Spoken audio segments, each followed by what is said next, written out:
Hi everybody, I hope you're all doing really well. Today I'm going to be reading some pages out of this book.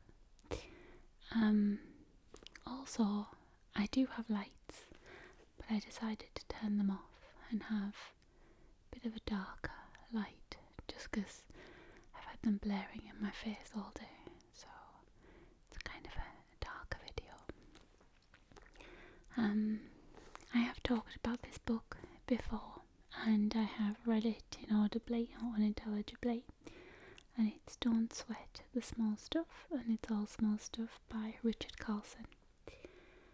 This book was prescribed to me by my doctor when I was suffering from stress. I didn't think I could suffer from stress. I didn't know I was suffering from stress. I was under a lot of stress, but I didn't view it as stress. I just viewed it as being busy at work. And I think I had a panic attack, which was induced by Pro Plus and Red Bull, I think, because I was living on empty. I was just so busy and not getting much sleep. So I went to the doctors and he told me I'd had a panic attack, and my heart palpitations were from too much Pro Plus, and I was showing signs of stress. So he made me buy this book, and I love it. I didn't think a self-help book would ever be any good. And then I read it, and it's in, it's really easy portions. It's not like a big novel or anything. It's all numbered. And it's not just a book about how to deal with stress. It's a book that teaches you how to be a better person. And in being a better person, it reduces the stress in your life. And that's why I love it so much. There are things that I used to do that I wasn't very aware of. And I read this book and I read them and I'm like, oh my god, I do that. That's really annoying. I'll have to stop that. Like interrupting people when they talk or trying to finish their sentences. So, when you're having a conversation and you've got something in your head that you want to say and you think, if I don't say it now, I'll forget it. I used to do that a lot. I try not to so much these days. So there are 100 in this book. I'm not sure how many I'm going to read today. We'll see how many I get through. Certainly not anywhere near 100.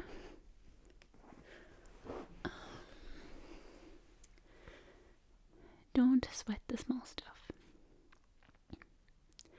Often we allow ourselves to get all worked up about things that, upon closer examination, aren't really that big a deal. We focus on little problems and concerns and blow them way out of proportion. A stranger, for example, might cut in front of us in traffic.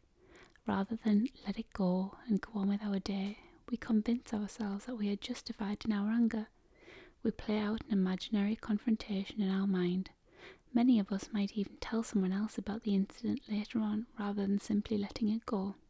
Why not instead simply allow the driver to have his accident somewhere else? Try to have compassion for the person and remember how painful it is to be in such an enormous hurry. This way, we can maintain our own sense of well-being and avoid taking other people's problems personally. There are many similar small stuff examples that occur every day in our lives, whether we had to wait in line, listen to unfair criticism, or do the lion's share of the work. It pays enormous dividends if we learn not to worry about little things. So many people spend so much of their life energy sweating the small stuff that they completely lose touch with the magic and beauty of life. When you commit to working towards this goal, you will find that you will have far more energy to be kinder and gentler. Make peace with imperfection. Just like my windsock that is like a weird dome of cheese. I've yet to meet an absolute perfectionist whose life was filled with inner peace. The need for perfection and the desire for inner tranquility conflict with each other. Whenever we are attached to having something a certain way, better than it already is, we are, almost by definition, engaged in a losing battle. Rather than being content and grateful for what we have, we are focused on what's wrong with something and our need to fix it. When we are zeroed in on what's wrong, it implies that we are dissatisfied, discontent. Whether it's related to ourselves, a disorganized closet, a scratch on the car, an imperfect accomplishment, a few pounds we'd like to lose, or someone else's imperfections, the way someone looks, behaves, or lives their life, the very act of focusing on imperfection pulls us away from our goal of being kind and gentle. This strategy has nothing to do with ceasing to do your very best, but with being overly attached and focused on what's wrong with life. It's about realising that while there's always a better way to do something, this doesn't mean that you can't enjoy and appreciate the way things already are. The solution here is to catch yourself when you fall into your habit of insisting that things should be other than they are. Gently remind yourself that life is okay the way it is right now. In the absence of your judgment, everything would be fine. As you begin to eliminate your need for perfection in all areas of your life, you'll begin to discover the perfection in life itself. Let go of the idea that gentle, relaxed people can't be superachievers. One of the major reasons so many of us remain hurried, frightened, and competitive and continue to live life as if it were one giant emergency is our fear that if we were to be more peaceful and loving, we would suddenly stop achieving our goals. We would become lazy and apathetic. You can put this fear to rest by realizing that the opposite is actually true.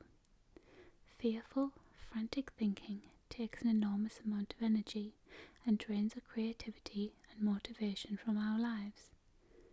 When you are fearful or frantic, you literally immobilize yourself from your greatest potential, not to mention enjoyment. Any success that you do have is despite your fear, not because of it. I've had the good fortune to surround myself with some very relaxed, peaceful and loving people. Some of these people are best-selling authors, loving parents, counsellors, computer experts and chief executive officers. All of them are fulfilled in what they do and are very proficient at their given skills.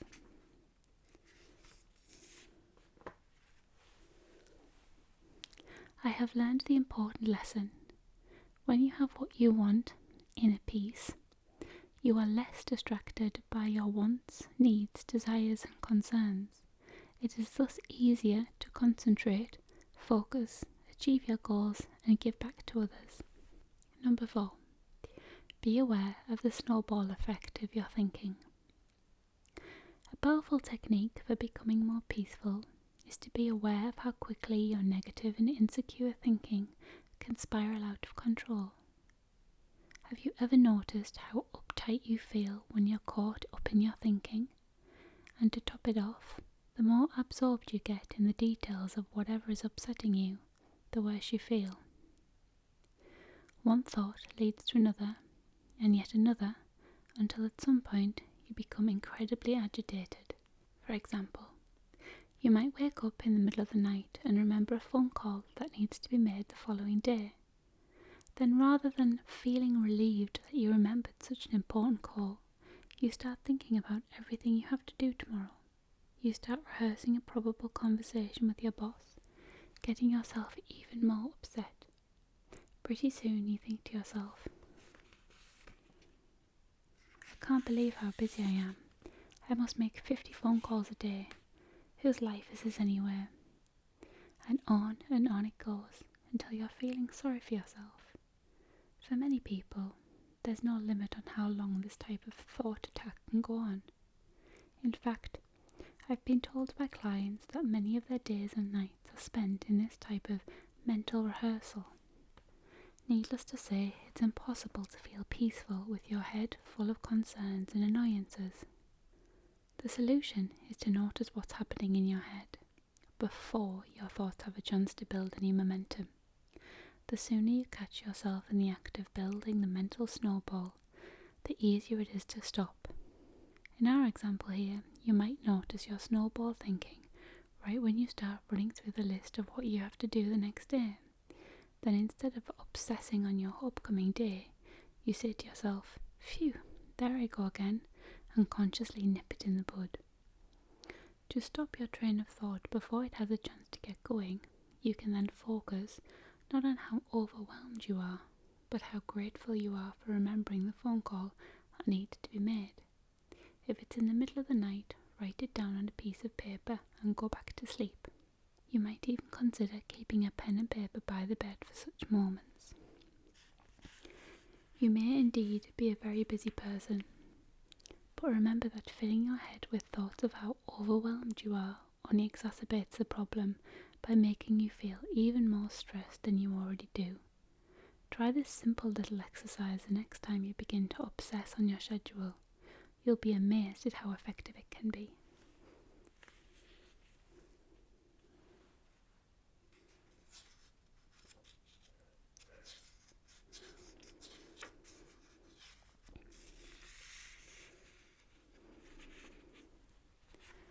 Develop your compassion. Number 5.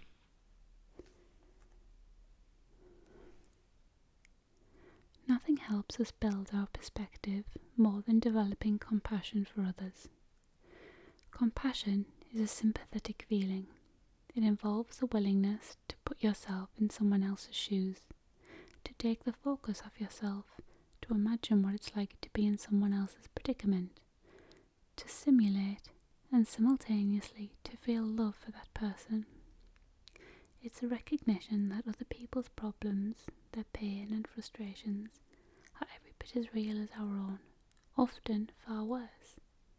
In recognizing this fact and trying to offer some assistance, we open our own hearts and greatly enhance our sense of gratitude. Compassion is something you can develop with practice.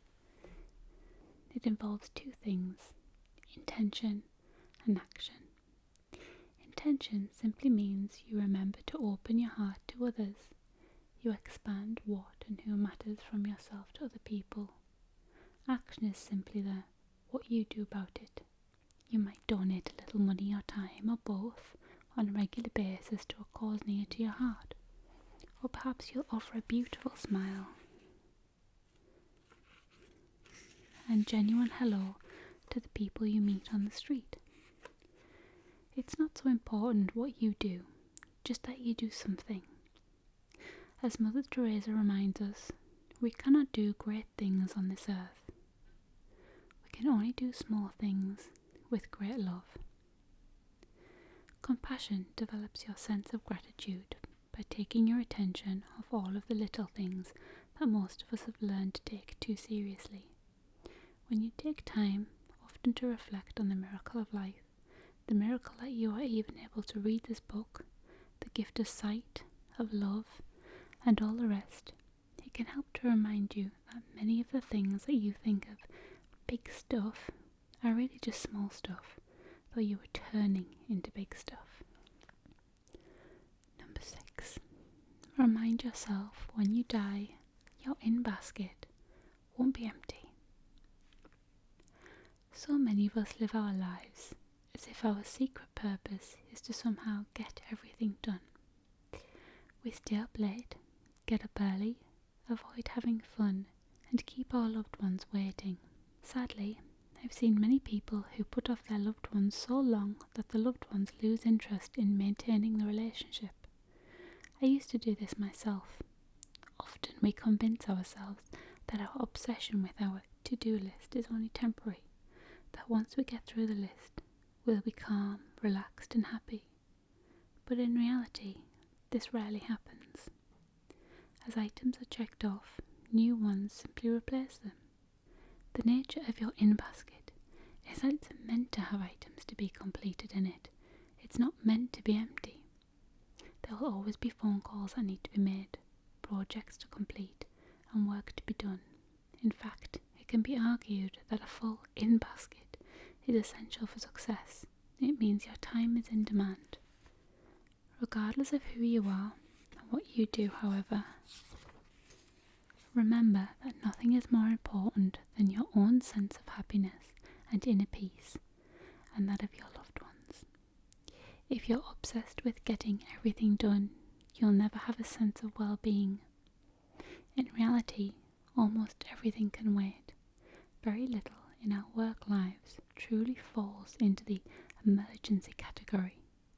If you stay focused on your work, it will all get done in due time. I find that if I remind myself frequently that the purpose of life isn't to get it all done, but to enjoy each step along the way and live a life filled with love, it's far easier for me to control my obsession with completing my list of things to do. Remember, when you die, there will still be unfinished business to take care of, and you know what? Someone else will do it for you. Don't waste any more precious moments of your life regretting the inevitable. Sorry, my boyfriend's just come home from work there. Super loud. The heating's clicked on. Hopefully the low hum of the heating won't be too distracting. Hopefully you'll like that. So, number 7. Don't interrupt others or finish their sentences. It wasn't until a few years ago that I realised how often I interrupted others and or finished their sentences. Shortly thereafter, I also realised how destructive this habit was, not only to the respect and love I received from others, but also for the tremendous amount of energy it takes to try to be in two heads at once. Think about it for a moment. When you hurry someone along, interrupt someone, or finish his or her sentence, you have to keep track not only of your own thoughts, but of those of the person you are interrupting as well. This tendency, which by the way is extremely common in busy people, encourages both parties to speed up their speech and their thinking. This in turn makes both people nervous, irritable and annoyed. It's downright exhausting. It's also the cause of many arguments, because if there's one thing almost everybody resents, it's someone who doesn't listen to what they are saying. And how can you really listen to what someone is saying when you are speaking for that person?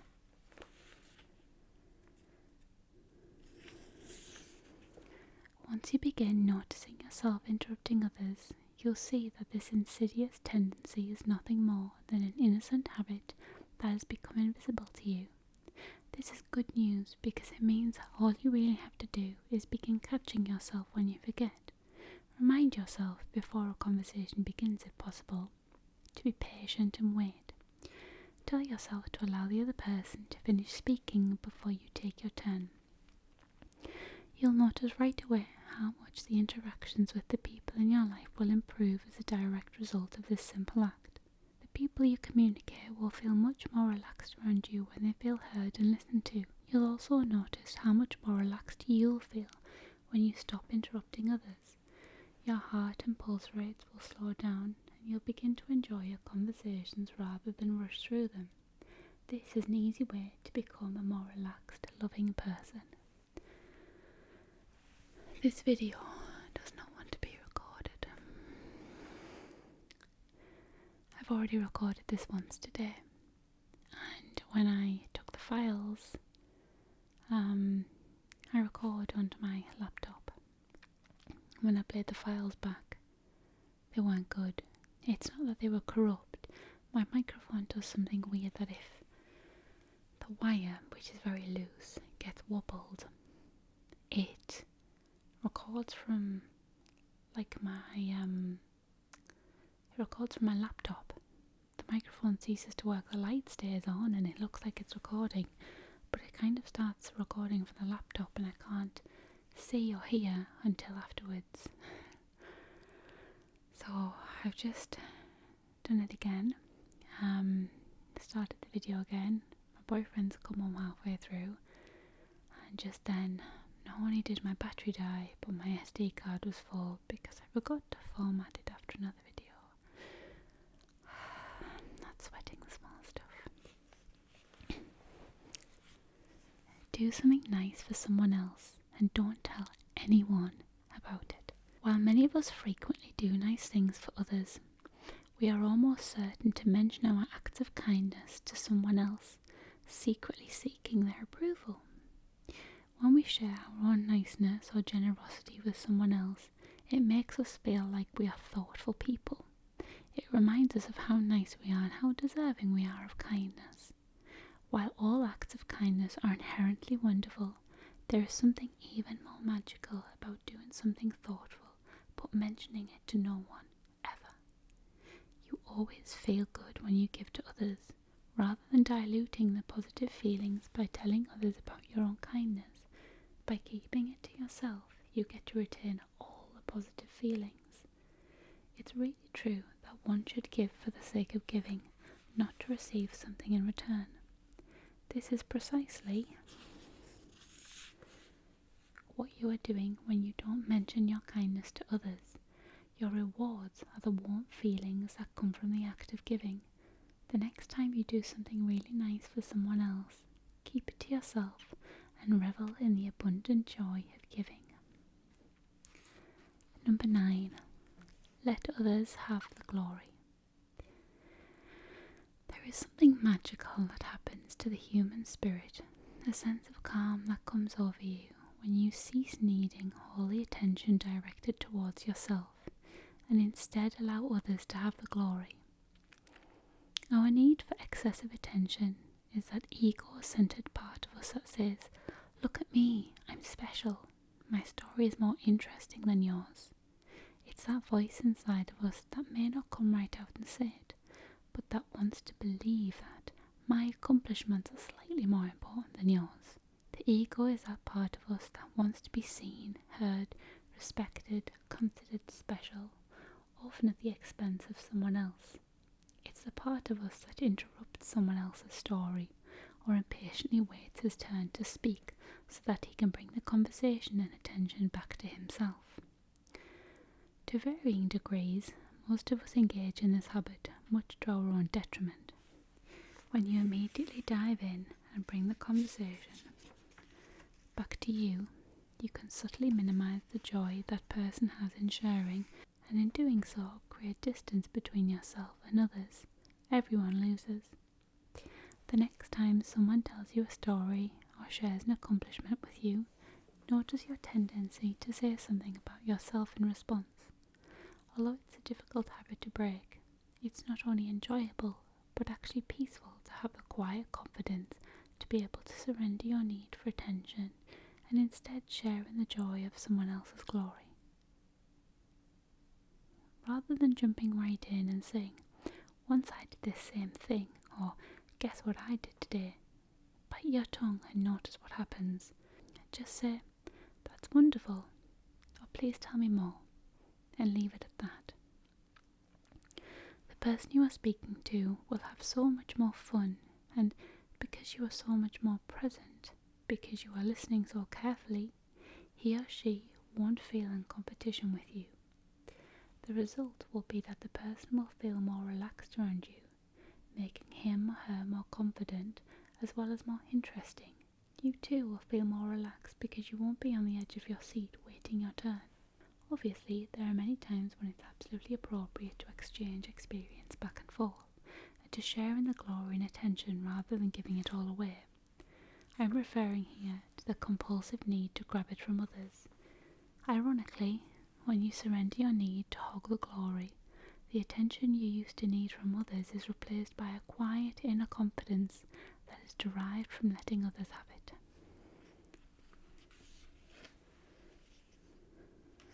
Number 10. And the final one for this video. Learn to live in the present moment. To a large degree, the measure of our peace of mind is determined by how much we are able to live in the present moment. Irrespective of what happened yesterday or last year, and what may or may not happen tomorrow, the present moment is where you are, always. Without question, many of us have mastered the neurotic art of spending much of our lives worrying about a variety of things, all at once. We allow past problems and future concerns to dominate our present moments, so much so that we end up anxious, frustrated, depressed, and hopeless. On the flip side, we also postpone our gratification, our stated priorities, and our happiness, often convincing ourselves that someday will be better than today. Unfortunately, the same mental dynamics that tell us to look toward the future will only repeat themselves so that someday never actually arrives. John Lennon once said, "Life is what's happening while we're busy making other plans. When we're busy making other plans, our children are busy growing up. The people we love are moving away and dying. Our bodies are getting out of shape, and our dreams are slipping away. In short, we miss out on life." Many people live as if life were a dress rehearsal for some later date. It isn't. In fact, no one has a guarantee that he or she will be here tomorrow. Now is the only time we have, and the only time we have control over. When our attention is in the present moment, we push fear from our minds. Fear is a concern over events that might happen in the future. We won't have enough money, our children will get into trouble, we will get old and die, whatever. To combat fear, the best strategy is to learn to bring your attention back to the present. Mark Twain said, "I have been through some terrible things in my life, some of which actually happened." I don't think I can say it any better. Practice keeping your attention on the here and now. Your efforts will pay great dividends. And that is a 10th of this book. This is like my bedside table book. Every now and again I'll get it out and read a few chapters, whatever they are, before I go to bed. You know, if there's nothing needing done on Clash of the Clans, or if I've caught up with Twitter. But it's a lovely book. It's not just about learning to deal with stress, it's about changing your attitudes and changing your ways and how you live, just slightly, in order to create a more peaceful, better life for yourself, I guess. So I'll leave a link in the description for this book if anyone wants to go on Amazon and buy it or whatever. I think it was something like £2 when I bought it. It says $7.99 on the back, but this wasn't brand new. Someone had already read it, but I mean, books that have been read once are as good as new anyway. So this one was only like £2.50. But yeah, it's a great book. I hope that if you were here to relax or feel tingly or to go to sleep, that you have achieved